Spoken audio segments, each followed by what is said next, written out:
Good morning, all of you. This is Naman Kumar Mishra, and today we are discussing about the most basic chapter of anatomy and physiology, that is tissue.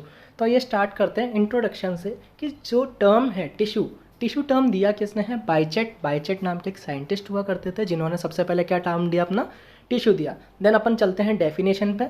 The definition कहती है group of similar cells whose origin structure and function are same. मतलब कि जो tissue है वो अपने जो sales हैं उनका एक ऐसा ग्रुप है, मतलब कि सेल्स हैं उनका ग्रुप है जिसका ओरिजिन मतलब उत्पत्ति, भले वो मीजोडर्म हो, एक्टोडर्म हो या एंडोडर्म हो, जिसका स्ट्रक्चर और जिन सेल्स का फंक्शन आर सेम, मतलब कि सारे के सारे सेल्स का स्ट्रक्चर, फंक्शन और ओरिजिन क्या हो? सेम हो, है ना। मैं अगर आपको एग्जांपल देना चाहूँ तो मैं बात करता हूँ अपने लिवर की सेल्स का। लिवर की सेल्स का नाम क्या होता है? हेपेटोसाइट्स। हेपेटोसाइट्स जो होते हैं वो सारे एक ही ओरिजिन के होते हैं, है ना। देन सारे हेपेटोसाइट्स का क्या होता है? स्ट्रक्चर सेम ही होता है ना। और सारे हेपेटोसाइट एक कॉमन फंक्शन शो करते हैं जिसकी वजह से अपना क्या कॉमन एक लिवर को फंक्शन करने के लिए हेल्प मिलती है ना। तो अपना आप खुद सोचिए कि अगर सारे हेपेटोसाइट काम नहीं करेंगे, सबका अलग अलग काम होगा, तो अपना क्या होगा?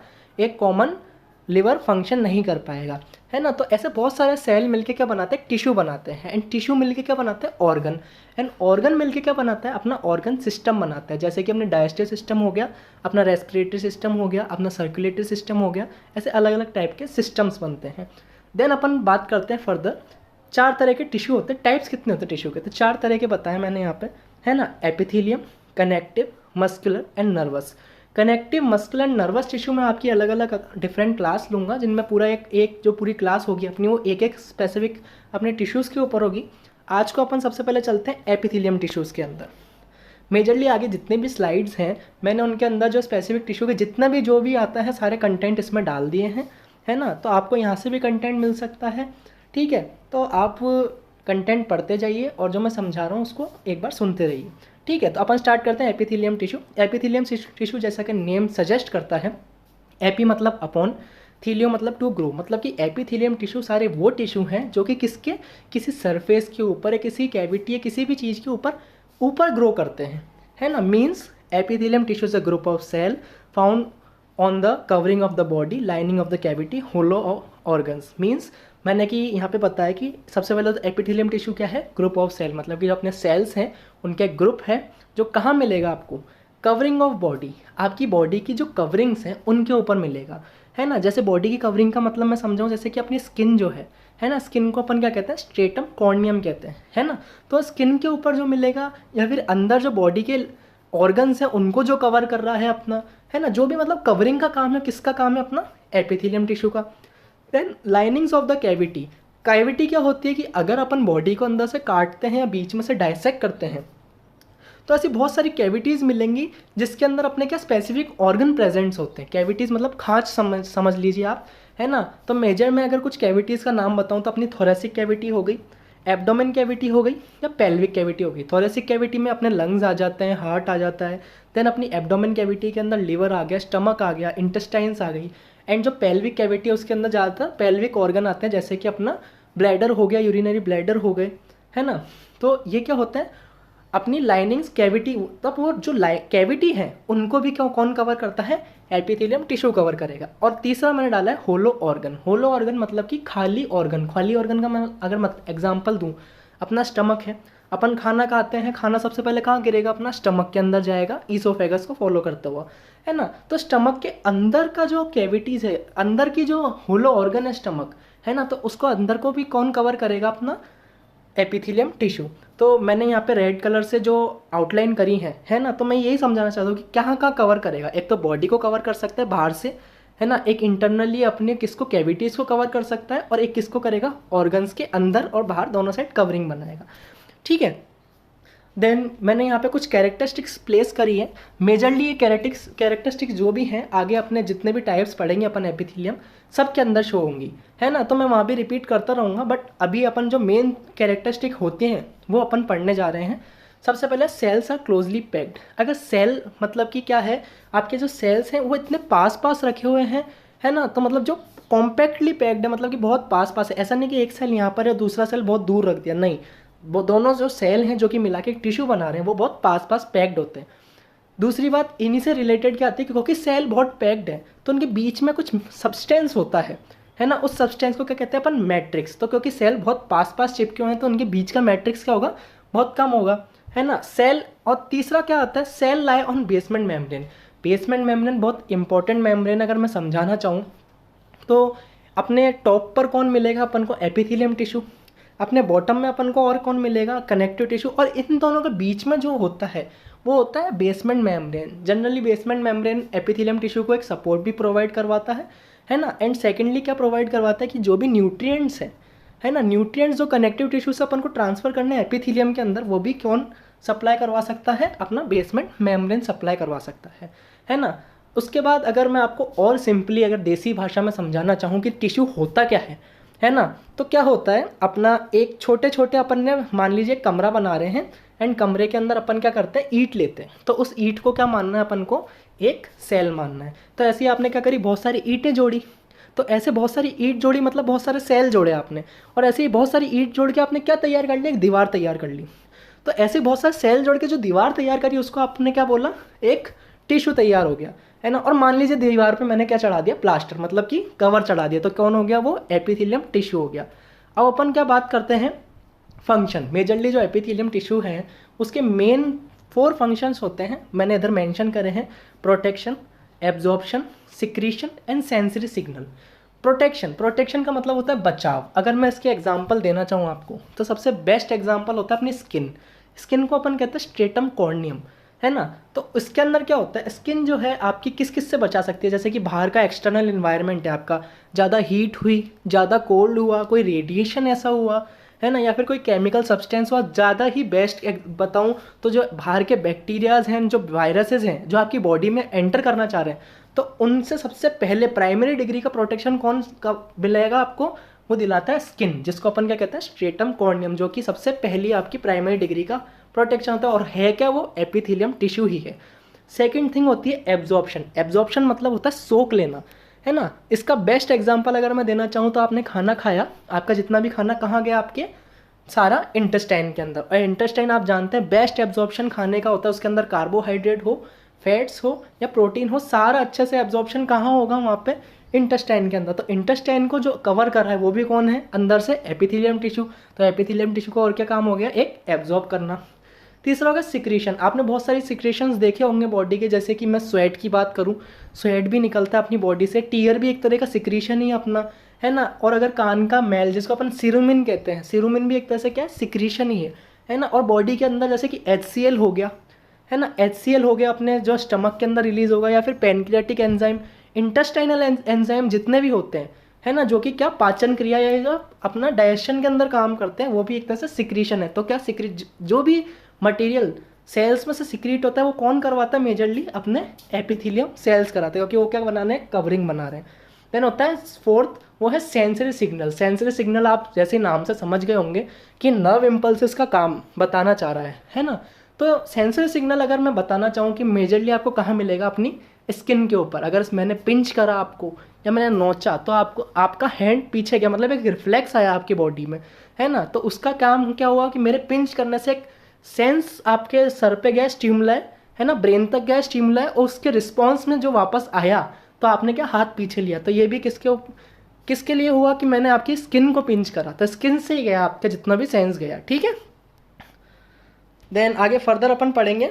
ये क्लासिफिकेशन एक टेबल मैंने यहाँ पे दी है ना, कि एपिथेलियम कैसे बांटते हैं। जनरली अपन एपिथेलियम को 2 में बांटते हैं on the basis of layer. वापस बता रहा हूँ, लेयर के बेसिस पे अपन एपिथेलियम टिश्यू को डिवाइड करते हैं। अगर सिंगल लेयर्ड है तो सिंपल एपिथेलियम, और अगर मल्टी लेयर्ड है तो कंपाउंड एपिथेलियम। मैंने आपको एक और चीज़ बताई थी कि बेसमेंट मेम्ब्रेन एक कैरेक्टरिस्टिक होता है, आगे एक एक्सेप्शन केस भी है, तो एक्सेप्शन केस भी मैं आपको बताऊंगा। फर्दर सिंपल, जैसे मैंने बताया कि सिंगल लेयर्ड जिसको सिंपल बोला है, अब मल्टी लेयर्ड जिसको कंपाउंड बोला है, उसको अपन फर्दर डिवाइड करते हैं, वो अपन आगे पढ़ते रहेंगे, ठीक है। चलिए आगे चलते हैं। अब टाइप्स ऑफ एपिथेलियम में सबसे पहला एपिथेलियम आता है टाइप्स के अंदर, सिंपल एपिथेलियम। सिंपल एपिथेलियम की कुछ कैरेक्टरिस्टिक्स हैं, मैं आपको समझाना चाहूँगा। सबसे पहले सिंपल एपिथेलियम मैंने बताया था, जिसके बेसिस पे अपन ने बांटा है एपिथेलियम्स को, वो है सिंगल लेयर ऑफ सेल। मतलब सेल्स जो हैं वो एक सिंगल लेयर बनाते हैं कवरिंग की, है ना। बाकी सारे वही सेम जो मैंने आपको पहले बताए थे, सेल क्लोजली पैक्ड, मतलब बहुत पास पैक्ड होते हैं। मैट्रिक्स मिनिमम है। क्यों मिनिमम है? क्योंकि सेल बहुत पास पास पैक्ड है, इसलिए मैट्रिक्स क्या होगा? मिनिमम होगा। Absent present of basement membrane, मतलब कि सॉरी मैं यहाँ पे चौक गया, बेसमेंट मेम्ब्रेन जो होगा यहाँ पे प्रेजेंट होगा। देन ये जो है अपना सिंपल एपिथेलियम, इसको अपन और फर्दर 5 उसमें डिवाइड करेंगे, जो कि है स्क्वैमर्स। सबसे पहले स्क्वैमर्स सेल। स्क्वैमर्स सेल क्या होते हैं? सबसे पहले इनका मैं कुछ कैरेक्टरिस्टिक डिफाइन, अपन आगे जितने भी सेल्स पढ़ेंगे, है ना, अगर सिंपल में पढ़े या कंपाउंड में पढ़े तो मैटर क्या करता है उनके अंदर, वो है उनका स्ट्रक्चर, कि सेल्स का स्ट्रक्चर क्या है, उनकी कैरेक्टरिस्टिक क्या है। तो स्क्वैमर्स सेल क्या होता है? जैसा कि नाम बता रहा है, स्क्वैमर्स मतलब स्क्वायर शेप्ड होगा, स्क्वायर शेप्ड है। दूसरा क्या होगा? एक क्लोजली पैक्ड, जितना भी पहले की एपिथेलियम में अपन ने कैरेक्टरिस्टिक पढ़ी वो इसमें भी होंगी। तो सेल क्या है? क्लोजली पैक्ड है। मैट्रिक्स क्या है? क्योंकि पास पास है तो मैट्रिक्स क्या होगा? मिनिमम, बेसमेंट मेम्ब्रेन के ऊपर ही मिलेंगे, है ना। फ्लैट लाइक अपीयरेंस, मतलब टाइल जैसा अपीयरेंस होता है, जैसे कि आपने घर में टाइल लगाते हैं ना, तो उस टाइप के यहाँ पे स्क्वैमर्स सेल अपन को शो होते हैं, ठीक है ना। तो इसलिए अपन इसको एक और नाम दिया, मैंने इधर मेंशन किया, उसको पेवमेंट एपिथेलियम भी कहते हैं अपन। स्क्वैमर्स सेल को अपन पेवमेंट एपिथेलियम भी कहते हैं, क्योंकि ये क्या टाइल लाइक अपीयरेंस बनाते हैं। और ये सेल इतने ज़्यादा पतले हैं, मतलब इतना ज़्यादा सिंगल लेयर्ड है, तो कि इसके अंदर से क्या होता है, न्यूक्लियस जो है बल्ज आउट, मतलब बाहर की तरफ दिखता है ना। तो स्क्वैमर्स सेल के अंदर ये कुछ कैरेक्टरिस्टिक्स है। अब बात करते हैं फंक्शन। तो स्क्वैमर्स सेल के फंक्शन क्या होते हैं? मेजरली होता है एक्सचेंजिंग या डिफ्यूजन। डिफ्यूजन क्या होता है कि हाई मतलब एक सिंगल परमिएबल मेम्ब्रेन होती है ना, उसमें हाई कंसंट्रेशन या लो कंसंट्रेशन के अंदर एक्सचेंज होना किसी भी सब्सटेंस का। कोई भी सब्सटेंस है, मतलब कि मैं एक कमरे से दूसरे कमरे में जा रहा हूँ, मतलब ये मान लीजिए मेरे को इस कमरे में ठंड ज़्यादा लग रही है, तो इस कमरे से जो बाहर का मौसम, मतलब कि बाहर का जो नॉर्मल टेम्परेचर है, मेरे को वहाँ जाना है, तो मेरे को एक कमरे से दूसरे कमरे में जब जंप करना है, उसका मतलब होता है मैं क्या कर रहा हूँ? डिफ्यूज़ कर रहा हूँ, या मैं क्या कर रहा हूँ? एक्सचेंज हो रहा हूँ, है ना। तो ऐसे बॉडी के अंदर बहुत सारे मटेरियल हैं जो कि एक्सचेंज होते हैं अपनी बॉडी से। तो स्क्वैमर्स सेल का क्या काम है? डिफ्यूज़ करवाना उन सबको, है ना। अब अपन बात करते हैं कि ये जो होते हैं सेल्स, ये कहाँ पे मिलते हैं, है ना। तो एक बात है कि भाई अपन कोई सा भी सेल पढ़ रहे हैं, है ना, वो कवरिंग पढ़ रहे हैं, तो उसका कहाँ पे मिलना है ना, वो ज़्यादा ज़रूरी होता है। तो found in alveoli, endothelium, mesothelium, Bowman's capsule, lymph vessel and blood vessel. एक एक करके समझाना चाहूँगा। जैसे एल्वुलाई है, एल्वुलाई कहाँ मिलता है? अपने लंग्स के अंदर एक छोटे छोटे प्रोसेसेस होते हैं, उनको अपन क्या कहते हैं? एल्वुलाई कहते हैं, जो कि गैस एक्सचेंज का काम करते हैं। आप कार्बन डाइऑक्साइड ले रहे हो, और मतलब आप कार्बन डाइऑक्साइड छोड़ रहे हैं, ऑक्सीजन ले रहे हैं, तो उसके अंदर अपने बॉडी के अंदर वो कहाँ से एक्सचेंज होगा? वो एक्सचेंज होता है किससे? एल्वुलाई और अपने ब्लड वेसल्स के बीच में। क्योंकि आपने सुना होगा ब्लड के अंदर भी अपने क्या होता है? Oxygen and carbon dioxide bind होता है ना। तो उसको एक्सचेंज करने का काम कौन करता है? अपना एल्वुलाई करता है। तो एल्वुलाई किसका बना हुआ? स्क्वैमस एपिथेलियम का। वही जो एक्सचेंजिंग हो रही है, मतलब कि वो क्या हो रहा है? डिफ्यूज हो रहा है। देन अपने आता है बोमेंस कैप्सूल। एंडोथीलियम और मीजोथीलियम क्या होता है? कवरिंग्स होती है अपनी बॉडी के अंदर की, है ना। एंड बोमेंस कैप्सूल में बात करूँ कि अगर आप रीनल में जाते हो, मतलब किडनी के अंदर जाते हो, तो नेफ्रॉन होता है, नेफ्रॉन के जो बेसिक पार्ट होता है आगे का कैप्सूल, उसका अपन बोमेंस कैप्सूल कहते हैं। उस बोमेंस कैप्सूल के अंदर भी क्या होता है? ये पाया जाता है। बोमेंस कैप्सूल से क्या होता है? अपनी ये ज़्यादातर मटेरियल जो होता है प्लाज्मा, वो एक्सचेंज होता है अपनी बॉडी, और यूरिन का आगे प्रोसेस स्टार्ट होता है, यूरिन फॉर्मेशन का। Then blood vessel and lymph vessel, जैसे मैंने बताया कि ब्लड में से भी अपन को बहुत सारी चीज़ें क्या होती है, कुछ वेस्ट भी होता है जो कि अपन को यूरिन में एक्सक्रीट करवाना होता है, तो भी वहाँ से बाहर निकाला जाता है, एक्सचेंज कराया जाता है। या फिर अपने को कोई गैस, कार्बन डाइऑक्साइड है, वो बाहर निकालनी है, तो एल्वुलाई के थ्रू एक्सचेंज कराए होगे। तो ये कहाँ मिलता है? इन सब पार्ट्स में मिलेगा। देन आगे चलते हैं अपन सेकंड, सिंपल की बात कर रहे हैं। सिंपल मतलब कि वही सिंगल लेयर्ड होंगे, तो सिंपल के अंदर अपन सेकंड पार्ट में जाते हैं, वो होता है क्यूबॉइडल। क्यूबॉइडल जैसा कि नाम बता रहा है, ये कैसे होंगे? क्यूब शेप्ड के होंगे, क्यूब शेप्ड होंगे। सेकेंडली इसका बाकी जितने भी कैरेक्टरिस्टिक मैंने बताए वो सब सेम होंगे, जैसे कि क्लोजली पैक्ड है। अब जो क्योंकि क्लोजली पैक्ड है तो सेल के अपने मैट्रिक्स क्या होगा? बहुत मिनिमम होगा। और किसके ऊपर मिलने वाला है? ये बेसमेंट मेम्ब्रेन के ऊपर तो मिलेगा ही सही। देन वही फंक्शन अपन बात करते हैं, तो इसके अंदर क्या होता है? एक्सक्रीशन, सिक्रीशन और एब्जॉर्प्शन। बट यहाँ पे सिक्रीशन और एब्जॉर्प्शन कैसा हो रहा है? एक्टिव। एक्टिव का मतलब ये होता है, एक्टिव एक तरह से होता है आप up hill transport. Up hill transport का मतलब कि अगर आप पहाड़ ऊपर चढ़ेंगे तो आपको क्या लगेगा? एनर्जी लगेगी। अगर साइकिल लेके आप पहाड़ ऊपर चढ़ रहे हैं तो आपको क्या चाहिए? एनर्जी। तो इसलिए इसको कहते हैं अप हिल ट्रांसपोर्ट। जहाँ एक्टिव आ गया, एक्टिव का मतलब आपकी कहाँ लगने वाली है? एनर्जी लगने वाली है। तो सिक्रीशन और एब्जॉर्प्शन के अंदर जहाँ एनर्जी कंज्यूम हो वो होता है एक्टिव। है ना। देन अब हम बात करते हैं कहाँ मिलेंगे। तो ये कहाँ मिल सकते हैं, एक तो डक्ट्स ऑफ ग्लैंड, अपनी जो ग्लैंड्स बनी हुई हैं, मेजरली जो ग्लैंड होती हैं अपनी, वो एपिथेलियम की तो बनी हुई है वो, और मेजरली किसकी बनी है, क्यूबॉइडल एपिथेलियम, क्योंकि वो क्या करते हैं, सिक्रीशन करती हैं अपनी ग्लैंड्स, क्या करेंगी, सिक्रीशन करेंगी। तो ग्लैंड्स में मिल सकता है, उनकी डक्ट जो निकलती है उसके अंदर भी ये मिल सकता है। Then kidney tubules, kidney tubules का बात करूँ तो मेजरली कहाँ मिलेगा, पीसीटी, प्रोक्सिमल कॉन्वुलेटेड ट्यूब्यूल, एक नेफ्रॉन का पार्ट होता है जहाँ के अंदर क्या हमें ये क्यूबॉइडल एपिथेलियम बहुत मिलता है। क्यों, क्योंकि वहाँ से इसको क्या करता है, बहुत सारी चीज़ें जो होती है अपने यूरिन फॉर्मेशन के अंदर, जो कि यूरिन के अंदर अगर यूज़फुल है तो अपन को क्या होती है, एब्जॉर्ब करनी होती है ना। तो उस फॉर्मेशन के अंदर अगर कुछ यूज़फुल चीज़ यूरिन में एक्सक्रीट हो रही है तो उसको एब्जॉर्ब करने का काम कौन करेगा, क्यूबॉइडल एपिथेलियम, किसके थ्रू, पीसीटी के थ्रू, है ना। देन अगर अपन बात करते हैं thick ascending limb of loop of Henley, आगे अपन और पढ़ेंगे कि अपना रीनल है उसके अंदर, नेफ्रॉन के अंदर थिक असेंडिंग लिम्ब आता है, उसके अंदर भी क्या होता है, क्यूबॉइडल एपिथेलियम ही होता है, वो भी क्या काम करता है, सिक्रीशन एंड अब्जॉर्प्शन का। देन थायराइड फॉलिकल, आपने पढ़े होगे, थायराइड ग्लैंड होती है अपनी, वहाँ से क्या थायराइड ऑर्गन अपने जो है हॉर्मोन्स निकलते हैं, T3 एंड T4 रिलीज करते हैं वो, तो उसके कुछ फॉलिकल्स होते हैं, है ना। तो फॉलिकल्स भी किसके बने होते हैं, थायराइड के, वो भी क्यूबॉइडल एपिथेलियम के होते हैं। अब क्योंकि वही हार्मोन सिक्रीट हो रहा है तो मतलब सिक्रीशन का इसका काम यहाँ पे आ गया। Then germinal epithelium of gonads, gonads अगर मेल में बात करूँ तो क्या होते हैं, टेस्टिस, एंड फीमेल में बात करूँ तो क्या होती है, ओवरी। तो टेस्टिस और ओवरी को जो जर्माइनल जर्म सेल्स जो होते हैं कवर करने वाले जर्माइनल एपिथेलियम जो होते हैं, है ना, जिनकी वजह से उन सेल्स की वजह से आगे स्पर्म बनते हैं और उन्हीं सेल्स की वजह से आगे क्या बनता है, ओवरी। तो जो जर्माइनल एपिथेलियम होता है ना, वो भी कौन से होते हैं, क्यूबॉइडल्स। देन अपन बात करते हैं फर्दर कॉलम्नार सेल्स के लिए, है ना। ये अभी भी अपन सिंपल एपिथेलियम की बात कर रहे हैं, मतलब कि कैसे होंगे, सिंगल लेयर्ड होंगे।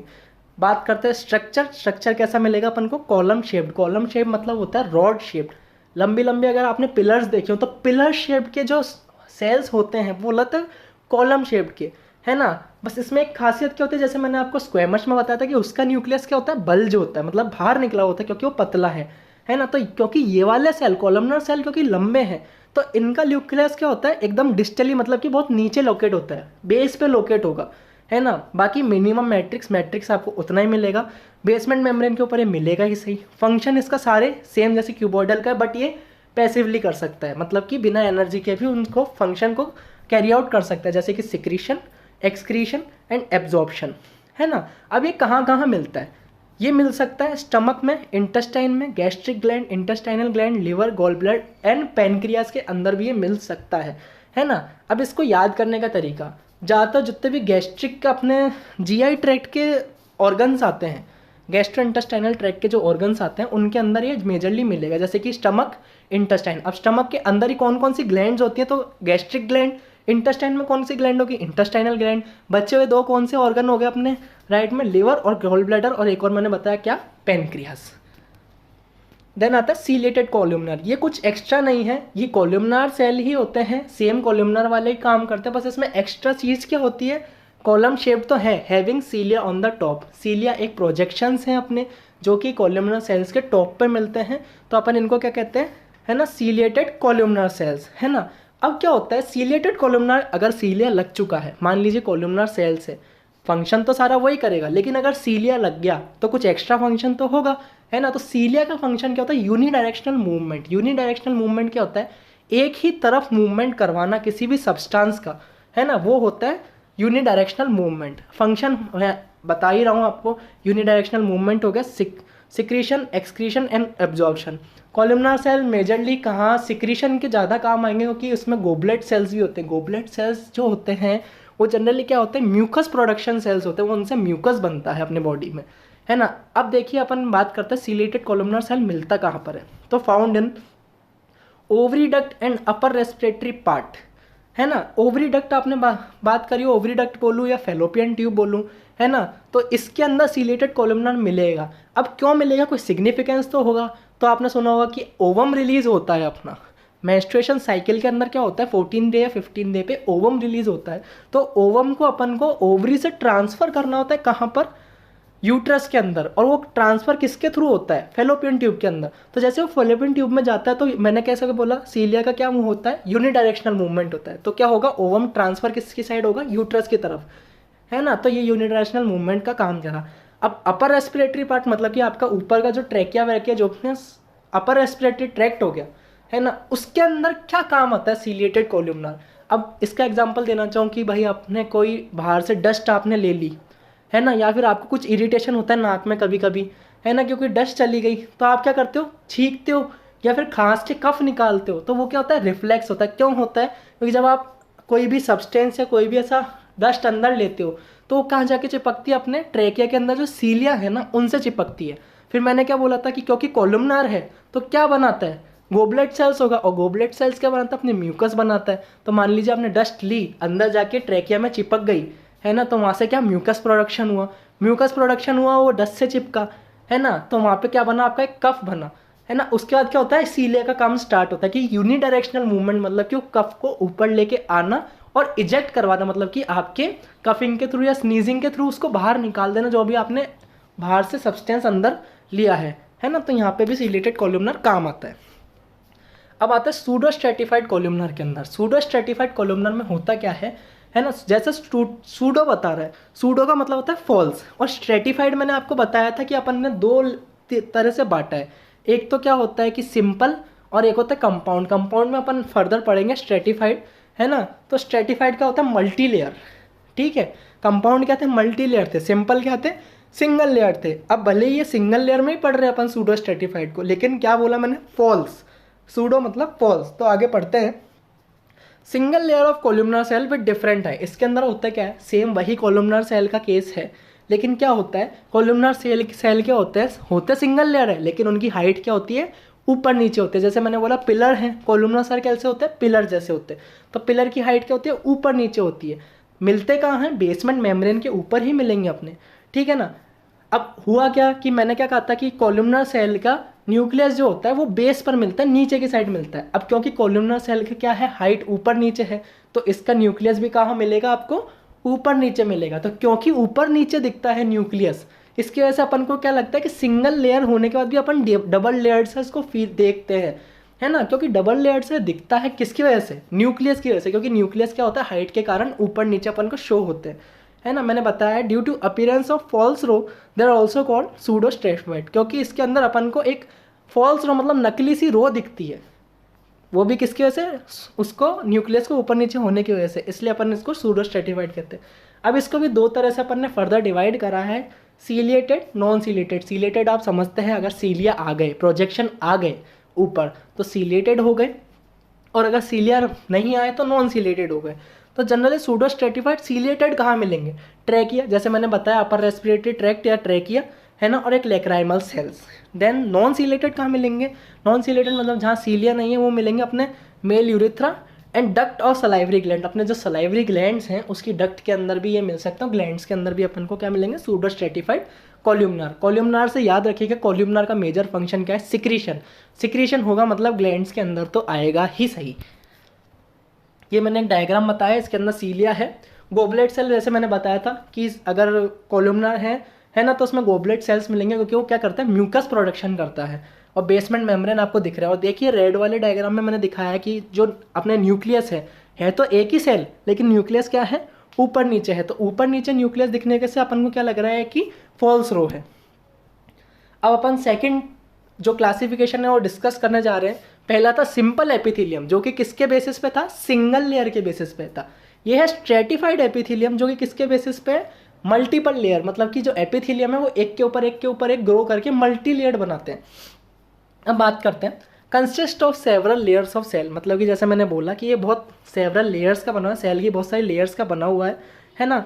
The superficial layer grow upon from the below. Superficial layer में बताना चाहूँ कि एक लेयर जो होती है, जो मेन लेयर होती है, नीचे की बेसल लेयर जो होती है, अपनी नीचे की मेन लेयर जो होती है, वो इतनी हाईली मेटाबॉलिक, क्योंकि आपको पता है कि अगर कुछ डिस्कस कर रहे हैं, क्योंकि जैसे कि अपने जो नीचे की लेयर होती है, क्योंकि अगर कोई सेल अगर डिवाइड करता है तो सेल डिवीजन के अंदर क्या होता है, जो सेल डिवाइड कर रहा है वो हाईली मेटाबॉलिक होता है। हाईली मेटाबॉलिक, उसमें बहुत एनर्जी होती है ना, उसमें बहुत सारे फंक्शन है, ऐसे बहुत सारी प्रोसेसेस चल रही होती हैं जिसकी वजह से वो डिवाइड करता है ना। तो सुपरफिशियल लेयर मतलब कि जो नीचे की लेयर होती है ना, सुपरफिशियल लेयर तो होती है ऊपर की, लेकिन किसके ऊपर होती है नीचे वाली लेयर के ऊपर। तो नीचे की जो लेयर होती है वो इतनी ज़्यादा हाईली मेटाबॉलिक होती है कि वो क्या करती है, डिवाइड होती रहती है और इतने सारे सेल डिवाइड करती रहती है कि उसके ऊपर एक के बाद एक के बाद एक क्या लेयर बनती ही जाती है ना। और इस वाले एपिथेलियम की खासियत क्या है कि इसके अंदर बेसमेंट मेम्ब्रेन नहीं मिलती।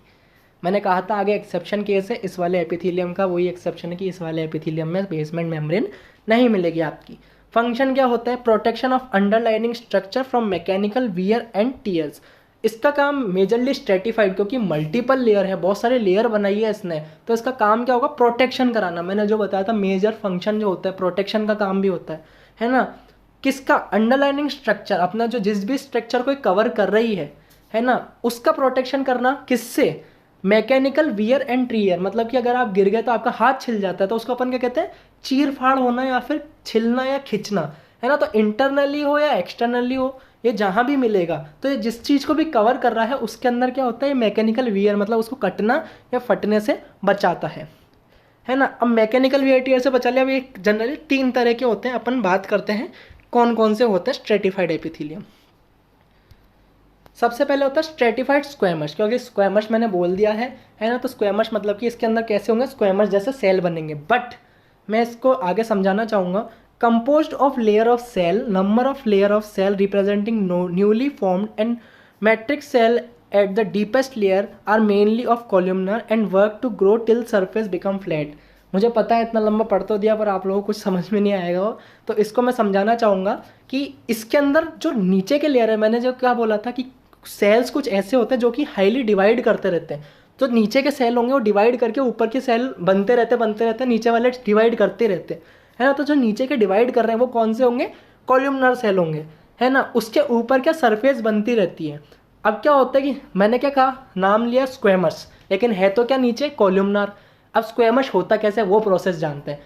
कॉलमनर ने क्या करा, अपने आप डिवाइड होना चालू करा और कॉलमनर डिवाइड होकर ऊपर एक लेयर बनी, फिर उसके ऊपर एक लेयर बनी, उसके ऊपर एक, ऐसे लेयर बनते बनते क्या उनका लेंथ क्या होती गई, छोटी होती गई। जो लेयर ऊपर जाती जा रही है उसकी लेंथ क्या होती गई, छोटी होती गई, है ना। तो कॉलमनर से क्या फ्लैट होते होते होते होते एकदम पहले क्यूबॉइडल बने, फिर क्यूबॉइडल से क्या बन गए, स्क्वैमस बन गए। तो जो सुपरफिशियल मतलब जो ऊपर ही ऊपर की लेयर है वो कैसी हो गई, स्क्वैमस हो गई, और नीचे की लेयर तो क्या है, कॉलमनर है ही। इसलिए इसको क्या बोला, स्ट्रेटिफाइड। क्यों, क्योंकि मल्टीपल लेयर है। स्क्वैमस क्यों, क्योंकि ऊपर की जो लेयर है सुपरफिशियल वो कैसी होगी, अपनी एकदम फ्लैट होगी, है ना। अब इसके अंदर भी केराटिनाइज 2 तरह के बात हैं, केराटिनाइज एंड नॉन केराटिनाइज। केराटिनाइज एक केराटिन टाइप का प्रोटीन होता है, उसको क्या करता है, ड्राई सरफेस पे ज़्यादा मिलेगा, है ना। अब केराटिनाइज जहाँ पे केराटिन प्रोटीन आ जाता है वहाँ पे क्या होता है कि जो सेल है अपना न्यूक्लियस जो है वो लॉस कर देती है। मतलब कि न्यूक्लियर प्रॉपर्टी जो होती है, न्यूक्लियस का जो भी काम होता है न्यूक्लियस एक तरह से लॉस कर देती है, और वो क्या हो जाता है, डेड सेल से हो जाता है लगभग से, है ना। अब देखो मैंने जैसे बोला जहाँ केराटिन हो गया मतलब केराटिनाइज, और जहाँ केराटिन नहीं मिला मतलब नॉन केराटिनाइज, है ना। अब केराटिन कहाँ पे मिल सकता है, फाउंड ऑन ड्राई सरफेस, जैसे बताया मैंने ड्राई सरफेस, है ना। और काय का फंक्शन होगा, प्रोटेक्शन का, जैसे स्ट्रेटिफाइड एपिथेलियम का होता है प्रोटेक्शन का। एग्जाम्पल मिलेगा कहाँ का, एक तो टिप ऑफ टंग, अपने टंग के ऊपर मिलेगा, है ना। वो भी टंग की कहाँ पे, टिप पर, है ना। एक स्किन पे, अपनी जो स्किन होती है, एक अपने नेल्स में मिल सकता है। और बताना चाहूँगा मैं, अपने हेयर्स जो हो गए, हेयर्स के ऊपर भी केराटिन प्रोटीन मिलता है, तो वहाँ पे भी केराटिनाइज्ड होते हैं, है ना। जनरली अब बात करते हैं नॉन केराटिनाइज्ड की। Non keratinized found on wet surface. Wet surface मतलब कि जो भी अपनी गीली सतह होगी वहाँ पे वेट जितना भी है नॉन केराटिनाइज्ड सेल होगा, क्योंकि केराटिन का काम तो क्या है, सुखाने का। अगर न्यूक्लियस लॉस हो गया तो वहाँ का सारा मटेरियल लॉस हो गया, तो वहाँ क्या होगा, सेल सूख जाएगा एकदम से। और नॉन केराटिनाइज्ड मतलब केराटिन नहीं है, तो वहाँ पे सेल क्या होगा, थोड़ा वेट रहेगा। तो ये वेट जितने भी हैं वहाँ पे मिलेगा। प्रोटेक्शन, इसका फंक्शन क्या है, प्रोटेक्शन फ्रॉम ड्राइंग, मतलब कि सूखने से बचाना। केराटिन में क्या है, सूखे हुए पे मिलेगा, और लेकिन नॉन केराटिन में क्या है, सूखने से ही बचाएगा। For example conjunctiva. कंजक्टिवा क्या होता है, आपकी आई की एक लेयर होती है जहाँ पे क्या मिलता है अपन को, स्ट्रेटिफाइड सेल मिलता है। सेकंड होता है अपना ईसोफेगस। आपको पता है अगर अपन कोई खाना एनगल्फ कर रहे हैं तो वो कहाँ पे जाएगा, सबसे पहले ईसोफेगस में, तो वहाँ पे भी क्या होता है, non keratinized. Then oral cavity, अपनी जो ओरल कैविटी, अगर आप मुंह खोलेंगे तो अपना अंदर का जितना भी कैविटी, ओरल कैविटी, वो भी वेट ही रहती है। Inner surface of lips. अब आप बोलेंगे लिप्स तो भाई बाहर से कभी कभी सूख जाते हैं, बाहर वाले नहीं। अगर आप लिप्स को खींचेंगे तो जो गम्स से अटैच है, आपके जो गम्स से अटैच है अंदर वाली लेयर, वो क्या होती है, वेट रहती है। और एक वेजाइना। वेजाइना को वेट रखना इसलिए इंपॉर्टेंट है क्योंकि वो मेजर सिक्रीशंस होते हैं उसके अंदर जो कि उसको बैक्टीरियल के जो होते हैं इन्फेक्शन से प्रोटेक्ट करते हैं, इसलिए वेजाइना का जो होते हैं सिक्रीशन वहाँ पे मिलते हैं, तो वहाँ पे भी ये वाला सेल मिलेगा। ये स्ट्रेटिफाइड स्क्वेमस है, जैसे कि मैंने नीचे बताया कि नीचे तो कॉलमनर टाइप मिलेगा, है ना, लेकिन फर्दर डिवाइड होते होते देखिए टॉप पर क्या हो गया, एकदम फ्लैट बन गया ये सेल, है ना। इसलिए इसको स्ट्रेटिफाइड क्यों, क्योंकि स्ट्रेटिफाइड मतलब कि मल्टी लेयर्ड, और स्क्वेमस क्यों, क्योंकि नीचे से डिवाइड होकर ऊपर तक क्या हो गया, फ्लैट हो गया। देन करते हैं मेन जो इसमें स्ट्रेटिफाइड में मेन जो टाइप है वो है ट्रांजिशनल एपिथेलियम। ट्रांजिशनल एपिथेलियम का बहुत इंपॉर्टेंट रोल है, बहुत इंपॉर्टेंट फंक्शन है ना। इसके अंदर भी क्या होता है, सेवरल लेयर होती है, तो सब सेवरल लेयर मतलब बहुत सारे लेयर्स की बनी हुई, क्योंकि स्ट्रेटिफाइड है तो बहुत सारे लेयर की मिलेंगी। लेकिन इसके अंदर शेप कैसा होगा सेल का, जैसे कि अपन ने बोला था कि सेल का शेप बहुत मैटर करता है हर उसमें टाइप में, तो उसमें शेप कैसा होगा, अपना पियर शेप, मतलब नाशपाती जो होता है उसके जैसा शेप का सेल होगा, है ना। और इसके अंदर क्या होगा, बेसमेंट मेम्ब्रेन एब्सेंट होती है, इसके अंदर बेसमेंट मेम्ब्रेन नहीं मिलेगी। फंक्शन जो इसमें है प्रोटेक्शन, और एक और मैंने बताया स्ट्रेचिंग, है ना। मैं दोनों का बताऊंगा क्या सिग्निफिकेंस है, इस एपिथेलियम को अपन क्यों इंपॉर्टेंस दे रहे हैं, इस एपिथेलियम को अपन ने प्रोटेक्शन और स्ट्रेचिंग क्यों बताया। फाउंड एंड कहाँ मिलेगा, एक तो lining of urinary bladder and ureter, अपना जितना भी यूरिनरी ब्लैडर का पार्ट है या फिर वहाँ से यूरेटर जो है, जहाँ से यूरेटर स्टार्ट होता है और वो जाके यूरिनरी ब्लैडर में ओपन होता है, वो पूरी यूरिनरी ब्लैडर, है ना, वो किससे बनी हुई है, ट्रांजिशनल एपिथेलियम से। क्यों, अब सबसे पहला मैंने फंक्शन में क्या बताया, प्रोटेक्शन, क्योंकि अपना यूरिन होता है ना, वो यूरेटर से पास होता है और जाके थोड़ा टेम्परली किस में कलेक्ट होता है, वो होता है अपने यूरिनरी ब्लैडर के अंदर कलेक्ट होता है ना। तो ब्लैडर के अंदर कलेक्ट हो रहा है और कहाँ से पास हो रहा है, यूरेटर से। तो यूरिन में तो क्या है, बहुत सारे हार्मफुल सब्सटेंसेस भी हैं, टॉक्सिक सब्सटेंसेस भी हैं, तो उनसे बचाने का काम किसको कहा है, ट्रांजिशनल एपिथेलियम, तो ये वहीं पे स्पेसिफिक पाया जाएगा, है ना। दूसरा क्या है, स्ट्रेचिंग का। अब आप मान लीजिए कि यूरिन आ रहा है ना, और वो कलेक्ट हो रहा है, तो कभी कभी होता है कि अपन क्या होता है कि डिज़ायर जब होती है, जब अपन को कुछ ज़्यादा ही तेज़ प्रेशर हो जाता है यूरिन का, है ना, मतलब कि आपका क्या होता है, ब्लैडर एक्सटेंड मतलब डिस्टेंड होना स्टार्ट हो जाता है। क्यों, क्योंकि उसके अंदर क्या होता है, यूरिन भरना स्टार्ट हो जाता है, वो फिल होना चाहिए पूरा, मतलब ये समझिए गुब्बारा होता है ना, जब गुब्बारे के अंदर आप पानी भरे तो गुब्बारा क्या फूलता जा रहा है और बड़ा होता जा रहा है, ऐसे ही क्या किसका काम होगा, अपना ब्लैडर का काम हो, उसके अंदर क्या यूरिन आता जाता है, ब्लैडर भी खिंचता जाता है। ये सेल क्या होते हैं, स्ट्रेच होते हैं, मतलब खिंचते हैं, जिसकी वजह से ब्लैडर क्या होता है, डिस्टेंड और बड़ा होता है, जिसकी वजह से ज़्यादा से ज़्यादा यूरिन वो कलेक्ट कर सके अपने अंदर। इसलिए ये ट्रांजिशनल एपिथेलियम जो है वो इसी के अंदर मिलता है। अब आगे तीसरा बात करना चाहेंगे, स्ट्रेटिफाइड कोलुमनर। ये स्ट्रेटिफाइड कोलुमनर जो सेल है, स्ट्रेटिफाइड मैंने बताया था कि बहुत लेयर के अंदर होता है, कोलुमनर सेल मतलब कि कॉलम जैसे, है ना। तो ये बहुत कम मिलते हैं, ये सेल बहुत रेयरली मिलते हैं, और मिलेंगे भी तो किसके अंदर, आपकी जो स्वेट ग्लैंड है, जहाँ से पसीना आता है, जिन ग्लैंड से अपना पसीना निकलता है, उन ग्लैंड्स के अंदर क्या मिलेगा, स्ट्रेटिफाइड कोलुमनर सेल मिलते हैं। तो आपका जो आज का टिश्यू का जो पहला भाग था वो था एपिथेलियम टिश्यू। तो एपिथेलियम टिश्यू का जितना भी था मेरा कंटेंट मैंने यहाँ पे बता दिया है आपको, पूरा अपना जो एपिथेलियम है यहीं पे कवर हो जाता है ना। नेक्स्ट क्लास में अपन पढ़ेंगे connective tissue, muscular tissue, nervous tissue. Hope आपको वीडियो पसंद आई हो, एंड अगर पसंद आई है तो प्लीज़ इसको लाइक कीजिए, एंड मेडिको डायनेमिक्स को ऐसे प्यार दीजिए, और सब्सक्राइब भी करिए इस चैनल को। Thank you very much.